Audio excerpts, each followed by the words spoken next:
Hello guys, তোমরা সবাই কেমন আছো? আশা করি ভালো আছো। আজকে আমরা বানাবো আমসত্ত্ব। প্রথমেই দেখো আমরা গ্যাসটাকে অন করে নিলাম, তারপর তাতে অল্প পরিমাণ কিছু জল দিয়ে আমগুলো ভালো করে সেদ্ধ করে নিলাম। আমগুলোকে একটা পাত্রে ঢেলে নিলাম, তারপর সে আম থেকে শাঁসগুলো বার করে নিলাম।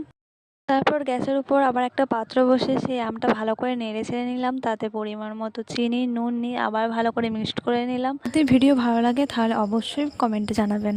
তারপর আমরা পরিমাণ মতো লঙ্কা গুঁড়ো চাট মশলাগুলো ভালো করে মিশিয়ে নিলাম। আর হ্যাঁ, ভিডিও ভালো লাগলে অবশ্যই লাইক করবেন আর আমার ইউটিউব চ্যানেলকে সাবস্ক্রাইব করে দেবেন। এখানে একটা কথা বলি, গ্যাসটা হালকা আঁচে রাখবেন, কারণ বেশি আঁচে রাখলে আমটা ধরে যেতে পারে। তারপর আমটা হয়ে গেলে একটা পাত্রে ঢেলে নিতে হবে। আবার অন্য একটা পাত্র নিয়ে তাতে কিছুটা তেল দিয়ে ভালো করে হাত দিয়ে বুলিয়ে নিতে হবে। তারপর আমটি অন্য পাত্রটি যেটা তেল বুলিয়ে রেখেছিলাম তাতে ঢেলে দেবেন। তারপর সেই আমটি কয়েকটি দিনের জন্য বা দুদিনের জন্য রোদে রেখে দেবেন। তো সেটা শুকিয়ে গেলে ভালো করে শেপ দিয়ে কেটে নিতে হবে। তারপরেই দেখো আমাদের আমসত্ত্ব রেডি।